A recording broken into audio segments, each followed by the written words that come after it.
Did you ever play the game Cruising USA at an arcade where every time you would pass the checkpoint, you would get an additional 35 seconds and you'd hear a girl say something like this? Checkpoint. Maybe she didn't sound like Mario, but something like that, right? And you'd get that additional 35 seconds. You were so excited, like, I got to go past two other guys so I can get another checkpoint. That's exactly what it is to be an entrepreneur. You're in survival mode and you need additional 35 days of savings to allow you to grow your business. Then you need 70 days of savings, 6 months of savings, a year of savings, 2 years of savings, 3 years of savings. Then you're completely growing your business and scaling it because now you can, constantly be thinking about your next strategy. So today, the reason why I'm telling you this message is because most of the time, we have so many amateur entrepreneurs don't make it because they do so many different activities that are purely time wasters instead of growing their businesses. And I'm going to talk about 16 of them here today with the most important, in my opinion, is number one, and this is what it is. Doing $10 an hour jobs. Let me explain what I mean by doing $10 an hour jobs. I like shining shoes. I like ironing clothes. I like doing those types of things. And I remember one time one of my mentors said, do you want to make $10 an hour? I said, no. He says, then why do you keep doing $10 an hour jobs? I said, what do you mean? He says, you keep shining shoes, you keep doing this, you keep liking those types of things. You got to get somebody else to help you out. So what happened? I went 100% dry cleaners, even when I couldn't afford it. I was broke. I went 100% dry cleaners. I went 100% somebody else helping me shine my shoes, and I gave money to a business. I got an assistant to do my paperwork for me, to do the filing for me, to do all of those things for me, to drop my car off at Jiffy Lube, to get an oil change, to get a car wash. Literally, all of those activities were done by somebody else, and it became a matchup system to me. I had somebody do those things for me, where allowed me to do the other things, even house cleaning. It was somebody else doing it, where it's not me doing it. Now, why is that important to do? You got to get an assistant so you can leverage your time. Do not let $10 an hour job get you out of business where you end up going back and getting a job that pays you only $10 an hour. Focus on what grows your business. Point number 2, blame. Too many times, I've made this mistake so many times at the beginning stages as an entrepreneur. I can't believe he didn't buy. I can't believe she said this. How could you say no to this? That person didn't close. It was this person's fault. It was that person's fault. And what would happen is my day, boom, it's 9:30. What did I get done today? Nothing. What happened today? How did I lose today? And then you go back and you backtrack. Like, man, I got upset at her at 8:45, and all day today I've been thinking about this. I just lost the day of my life. What a waste of a day. Simply because I blamed her for why my business isn't growing. How is it her fault? It's not her fault. So there was nothing good that comes out of blaming anybody for anything that happens to your business that hurts you. No blame. It could be somebody else's fault. That's fine. What could you have done to improve this? So solution when you feel like blaming and wasting 4, 6, 7, 8 hours of your day, purely take responsibility immediately and say, what could I have done? Boom, move on next. Don't even think about it. Try to get your brain to be, putting less time into it. So you normally stress out about it for 4 hours, go to 3 hours, go to 2 hours, go to 1 hour, go to 30 minutes, 10 minutes, and a minute. You're upset for, I can't believe this just happened. Boom, out of the state, you move on, you forgot about it, right? Point number 3, worrying about going out of business, okay? You can go out of business by constantly worrying about going out of business. And a lot of people do that. When we first started our company, PHP Agency, one of the best advice I got from a friend of mine, Bill, he said, look, people can talk bad about you. People can sue you. People can do whatever they want to do to put you out of business. There's one thing nobody can do. No one can stop you from working. All you can do is work from day till night until you make it. And guess what I did? I said, you know what? You're absolutely right. We came out and we got to work and everything ended up working on our favor. I couldn't stress out about anything else. Why am I worrying? Worry for what? There was nothing to worry about. We're either going to make it or we're not going to make it. And if we work, we're going to be able to make the business work, and it ended up working for us. So don't spend a lot of time worrying. Now, do be paranoid, but be paranoid and take action instead of worry and be immobilized where you're not moving. Because worry immobilizes us. Paranoia makes an action point. Here's the next 3 things we got to do, not go out of business. Here's the 3 things we got to do, make sure that person is happy, make sure this. That's the paranoia part, not the worry part. It's a completely different emotion. 5, constantly thinking about what competitors are doing. I see a lot of times, this person's doing this, that person's doing this person's doing this. I hired somebody one time and it didn't work out too well. Strong person, it just was a bad fit. And the reason why it didn't work out is because this person was a typical corporate person who kept he came from another competitor, and all he kept giving me is, here's how they do this brochure. Here's how they do this marketing piece. Here's how they do that. Here's how they do this. Here's how they do this. And finally I said, I don't want any of it. And he says, what do you mean? This is great. I said, I don't want none of it. Why don't you want any of it? I don't want any of it because we're not trying to be like everybody else. We want to create new content. I don't care do you know they just came out with this brochure? I don't care. I don't care what they just came out with. Do you know they just did this? Let's get on their conference call. I have never once gotten on my competitor's conference call. They get on our conference call. I've not one time gotten on our competitor's conference call. Why? To do what? What am I going to get on there for? What do I want to know about my competitor's conference call? I get the numbers all the time. Get on this conference call. Not one time since we started PHP have I gone on a competitor's conference call. Not a single time. I don't want to hear it. Why? Let me tell you why. So this is not coming from an arrogant place. I'll explain to you why. If our strategies and vision and ideas only are predicated based on what our competitors come out of, I'm always a step behind. Why would I do that? I don't want to be a step behind. It's more about what are we doing next? What do we need next? Where's the market? Where's the economy going? Where's the demographic? What's the demand? What's going on with this? What's going on? It's always thinking that way. Now, they can get all the content from us. I'm totally fine. I regularly get people that say, Pat, you realize what content you're putting out? Everybody's using the marketplace from you. That's totally fine. I enjoy doing this. This is a way of bringing value to everybody else, but we also know what we're doing. There's many things that we're not going to just openly tell everybody on our strategies, but the key is this. There is nothing good that comes about constantly thinking about what your competitors are doing. If you're constantly thinking about that, now there are times that you need to make adjustments and call audibles and all that other stuff, but work more on your own idea abilities than what your competitors are doing to come out with ideas. If you work on yourself, on your strategies, you're eventually going to be beating everybody. If you work on constantly beating your prior best, whatever your prior best is in the company, prior best in volume, prior best in revenues, prior best in subscribers, prior best in whatever it is, prior best in licensing, if you constantly focus on that, then eventually within a few years you're going to catch yourself only competing with a handful of people and you're like, whoa, okay, big boy, big girl, big guys, big, wow, okay, we're running together, cool. Let's see what we're going to do next 5 years. Boom, innovate, compete, innovate. There's only 2 other guys. All right, cool, let's see who's going to win it this year. Now we're going for the heavyweight. Let's see who wins. Oh, you got knocked out, I got knocked out, I got my, and then you grow. But if you constantly think about the competitors, you'll be so stressed out all day long, you won't get anything done. Focus on your game, focus on your abilities, on what you need to do. Point number 5.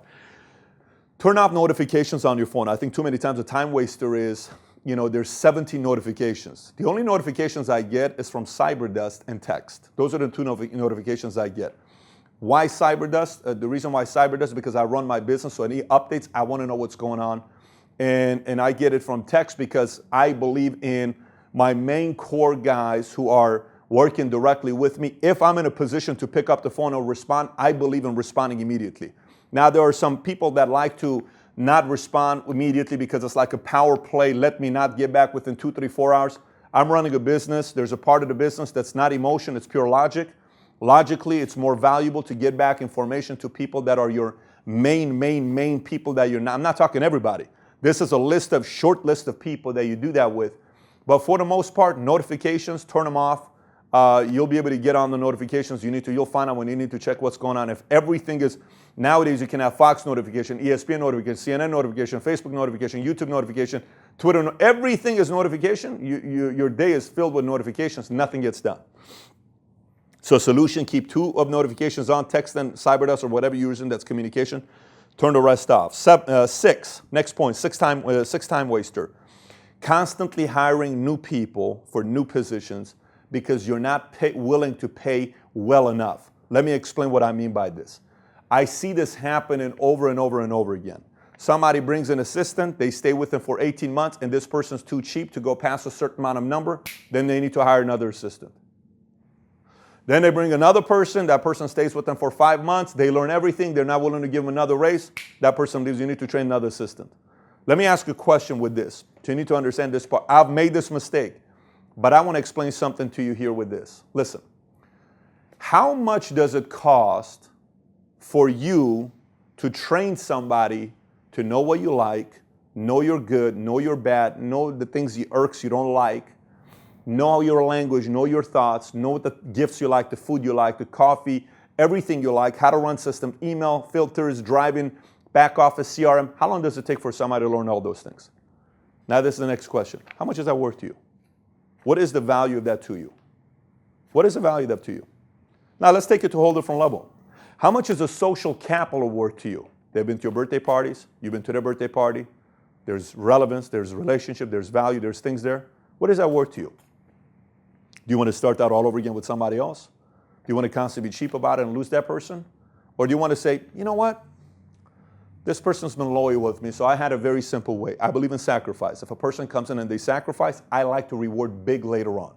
If you're willing to come through and sacrifice, I don't have a problem taking care of you later on. But I'm sacrificing, you got to sacrifice as well. So there were certain things that I believe in. If I had somebody that started off with me, an assistant, Alexa, she started off with me years ago, and she was doing part-time. I think I was paying her $400 or $800 a month, very, very part-time. And then she went to $1,500, $2,000, $3,000, $4,000, $5,000, $6,000. This is her salary. And she just started as a regular assistant. She was 21 years old, 20 years old, 22, I don't know how old she was. This was many, many years ago. And now she's at a whole different place. I can say this story about a lot of different people. I had somebody that started off with us, and he was a former executive, and he started off because the former place he was at, they weren't willing to pay him the money that they could because they were making adjustments. He came through, we started off small, and now he's making nearly multi-six figures salary. It's not a bad deal. Started off with a lot less than that, but he moved up, and he's never made that kind of money before. Loyalty, value, and it's not worth going through the whole training process. Now, then it comes to a point where there's a value for that position as well. So I'm not talking about this is continuously growing. It's purely based on value. If that person's bringing value, they're going to put for what they're worth, but it's not continuously. If a person's eventually abusing you and they want to leave you, then that's a different story. We're not talking about abuse here. I'm talking regular human beings who are showing up and working and doing everything right. It is not worth you constantly firing and them quitting and leaving and you training another person. You need to know what you're worth and how many hours you put into it. Multiply. Do you want to go through another 100 hours times $200? That's 20 grand. Do you want to go through that again? Do you really want to do that? If not, figure out a way to make that work. Point number 7, constantly thinking about, this is a time waster, constantly thinking about people who left you. You know, I can't believe he left me. She went to a competitor. He went to this. He's doing that. They left you. Breakups happen. Divorces happen. When you break up, she's going to go with another guy. When you break up with a guy, he's going to go with another girl. It's just what's going to happen. It stings. It's not good. People think it's you. You're not good enough. You're not this. Do not blame. Figure out what happened. Move on, and you'll find the right people. Especially the people that, there was conflict, there was something going on, there just wasn't a fit. That's going to happen. If you constantly worry about people who quit on you or left you, you're constantly going to feel like you're not good enough, you're not this. Listen, what can you do to improve? Move on and go find another person. Number 8, constantly spending time on social media, on non-effective social media. Let me explain what I mean by this.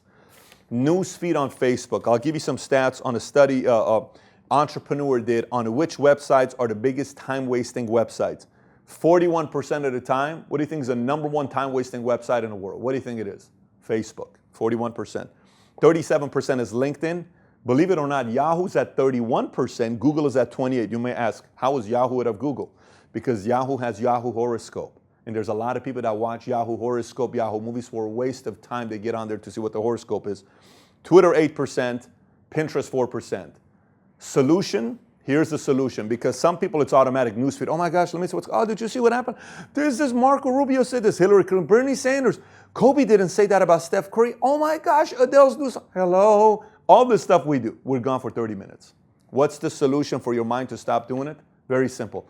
Every time you go on newsfeed or anything that's during business hours, that's not scheduled, do 20 push-ups. I guarantee you after about 80 push-ups, your shoulder's going to tell you, stop checking newsfeed. Find a way to punish yourself when you're going on newsfeed too often. If you don't want to do 20 push-ups, do 20 squats. Regardless, figure out a way for your body to feel what happens every time you get on newsfeed. Believe me, this is effective and it works. Number 9, wasting time with online office butterflies. Wasting time with office butterflies. You ever have people in your office that just want to come and talk to you? Like they'll come in your office and they'll sit down. And you're looking at them, you're saying, why is this guy sitting in my office right now? What happened here? Did you just come in my office and sat down? So how do you go about fixing this? Well, first, let me give you some stats. 36% people say dealing with annoying coworkers is their biggest waste of time. 36% say it's their biggest waste of time. 23.4% say socializing with coworkers was their number one distraction at work. That means one out of four people said the number one biggest distraction is socializing with coworkers. So how do you go about fixing it? There's some systems you have. One, someone comes in, they want to talk to you. What's the outcome? I got something going on. Is this important? Can we talk later? Can we talk after hours? Yes, cool. I got to get back to this, bro. Boom, you do it. If they come to my office, there's a reason why I have a standing desk now. You know, I'm standing up. But if I have a desk and I'm behind the desk, someone comes into my office. If I'm done, I walk around, literally stand up and walk around and go to the door. Is there anything else? No, okay, we're good. I got to make some calls. Okay, so that's very obvious. And then eventually people will know what you do to not be a time waster. It's very effective to use that. I've been using that for many, many years. Number 10, too many meetings. People have way too many meetings. Oh, just constant meetings. 47% say their biggest time waster is having way too many meetings to attend. Now, I've ran a sales organization for nearly 15 years, and meetings are part of our gig, but they've got to be effective. You know, I used to hold meetings, and it wasn't effective because value wasn't provided, and people don't have a problem with effective meetings that's providing value. We trained on Tuesday evenings and Saturday mornings, and I had full-timers meetings on Mondays. And every once in a while, we would do some product presentation on some kind of a 401k annuity insurance throughout the day, which was effective. They're learning. People are learning. But having a meeting, just to have a meeting constantly, it burns people out. So be very streamlined about what meetings you're putting together and be very effective. The moment you're holding your meeting, be clear about what the purpose of the meeting is. So when the meeting starts, either you say this, let me tell you what's the outcome of this meeting. Boom, boom, boom. And if nobody says it, you ask, hey, before we get started, can somebody tell me what's the outcome of this meeting? What's the outcome of this meeting? It's boom, boom, boom. Okay, great. Let's go ahead and get started. What's the outcome of this meeting? Boom, boom, boom. Let me tell you what, if you're the presenter, the outcome of this meeting is I'm looking for boom, boom, boom. What's the outcome of the meeting? Either way, get to the outcome of the meeting. Okay, time waster number 11, TV. Time waster number 11, TV. Very simple solution. Cancel cable. Just cancel cable. I don't need to spend a lot of time. If you know more than 2 shows on national television, you're watching way too much TV.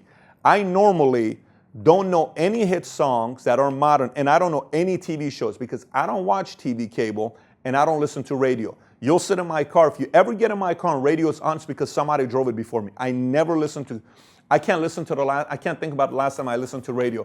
The only time I ever did is I sat and somebody else was driving me. I don't listen to radio or TV. Cancel cable.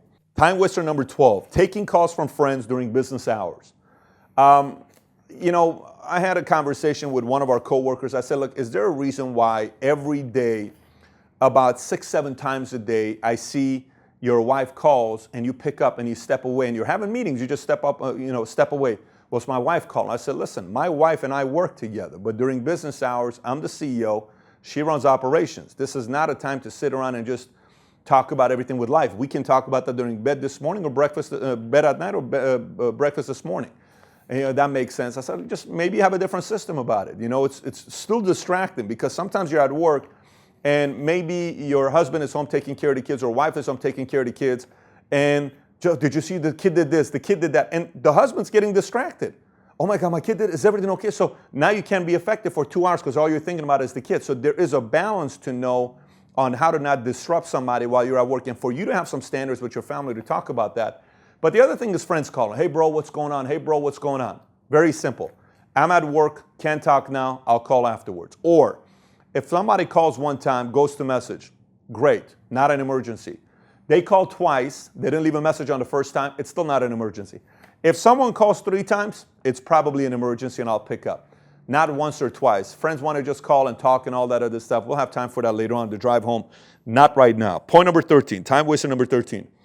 Chasing the big accounts in sales. Let me explain to you what I mean by this. You know the saying, oh my goodness, if we land this $10 million account, I'm set. If we get this one guy, we're going to be millionaires. If we close this deal, it's a $196,000 commission check to me. If I close this other insurance or annuity, I'm going to be making $99,000. It's amazing. Okay? And they chase big sales. And you know what happens when you're chasing big sales?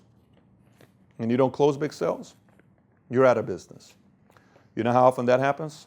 All the time, this is what happens. All the time. What's the solution? Have a big net of people you're going after. Have a big net of clients that you're going after. Maybe for one, I had a big whale list. I've had the list with big whales and big accounts. I've had a list. I've had many lists like that.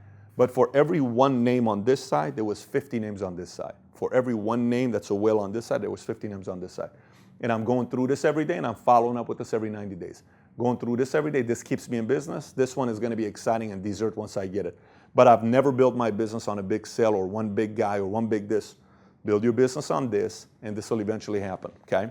If you focus too much on this, you could be running out of gas and going out of business because all you've been hoping on is this big sale that's going to change your life. You know what's even worse than a big sale you lean towards? Is when you close the sale, and then it falls through, and then you slow down for 2 weeks, then you go out of business or very close to it. You don't want to do that, okay? Time waster number 14 is reading the wrong books.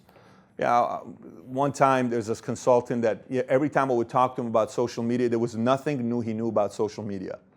But every time I talked to him about new novels or young adult books, he had read every single one of them. So I said, wait a minute, you're a marketing expert. How do you not read marketing books or go to marketing convention, but you know all the books that 14, 15, 16-year-olds read? How's that possible? Man, you're like in your 40s. How's that possible? Oh, you're right. But man, I mean, it's business. You got to grow. Have you read this book? Have you read Jab Jab? Have you read that? No, I haven't, but I'm getting to it. Then you're not competitive. Then you've been off the game for 5, 10 years. You're about to go out of business. You got to go get a job. You're not going to make it as an entrepreneur like this. And that's what happens because you got to stay up to date. You cannot read the wrong books. 50 Shades of Grey ain't going to teach you marketing. Twilight ain't going to teach you marketing. None of that stuff. Business books are going to teach you things and keep you edgy where people want to stay in business with you. And not only that, clients know that you're in the hunt learning because you've read the books. They take you more seriously if you're feeding your mind. So solution, very simple. If you have to read a young adult or whatever book it is, man, do it Sunday. Don't do it throughout the day at all. Do it on Sundays. Do it on days that have nothing to do with your business. And then the last one I'll tell you is too much partying. It's a time waster. And I'll tell you why too much partying. You know, the average age of a follower here is somewhere around the mid-20s. People that watch the videos on YouTube and then Facebook is also in the earlier 20s, mid-20s. That means you party because that's the age we party. And I'll tell you for myself, I partied very, very hard. When I was young, very, very hard. When I was in the military, I partied very hard. My partying really started after the military. Once I went into the military, because in the Army, all you do is work hard, lift weights, and go party. That's what you do. So when I got out of the military, I wanted to be the Middle Eastern version of Arnold Schwarzenegger. So I'm bodybuilding, I'm working at a gym. And if you've ever worked at a gym, guess who knows about all the best parties and clubs to go to? People who work at a gym. I don't know why, it's just kind of how things are, right? So it was party, party, party. Thursday night, ladies night, Friday night, Saturday, Sunday, boom. Then I become an entrepreneur and I noticed the trend. Thursday, party, 2 o'clock in the morning, come home 3, tired, 8 o'clock at work, you're like a zombie. Friday, party, night, let's go out, 2:30, come home, boom, tired. Saturday, boom. Then you notice you're burning out. And then, well, but you don't understand, I'm 20, I can hang, I can do that. That's fine. I guarantee you, no one is sharper. Nobody is sharper.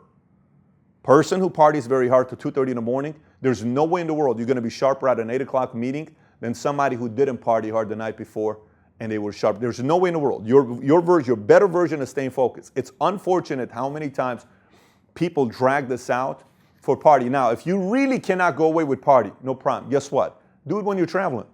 Go work your money, make $5,000 and go to Spain and party. That's fine. Go to Hawaii and party. Go to New York and party on vacation. But when you party Saturday night and your recovery Sunday, you don't read, your brain is not able to because your alcohol, all this stuff, you're sweating it out. You don't have the energy to store information very well. Then you waste the 24 hours. So it all depends on how big of an athlete you want to be. If you want to be a super, super, super, super great entrepreneur, then there's a certain level of obsessiveness that comes with that. Kobe is obsessive. You know, Steph Curry is obsessive. Jordan is obsessive. Now, Jordan partied, but Jordan also busted his butt to make sure he showed up. And then off seasons, he partied. Everyone knows he partied during off season, but his off season was still better than 99.99999% of people that had off season. He was working very hard to get there. Key, stay focused to develop yourself as an entrepreneur, instead of being so focused on partying, what everybody's doing on Thursday, Friday, Saturday night, for you to stay fresh, for the mind to come out and solve the right problems, close, say the right things, and energize, inject energy into everybody, and move your business to the next level. So, I will most likely have all these typed out. If you see it on YouTube, go to patrickbetdavid.com and look for the time waster video. This will be on the bottom of it. You'll be able to download it or pick it up for yourself to look at and find out which one of them you're doing well. Maybe you're going to teach this to your employees, to your staff, to your sales force, and start teaching people how to get better at not wasting their time while they're building a business for themselves. And if you haven't subscribed to this channel, whether you're going to watch this on Entrepreneur Network, Valuetainment, maybe this video came somewhere else, my website is patrickbetdavid.com. You'll see it right here, patrickbetdavid.com. And if you haven't subscribed to this YouTube channel, click on this bottom button right here and be sure to subscribe to this channel. Thanks for watching. Take care.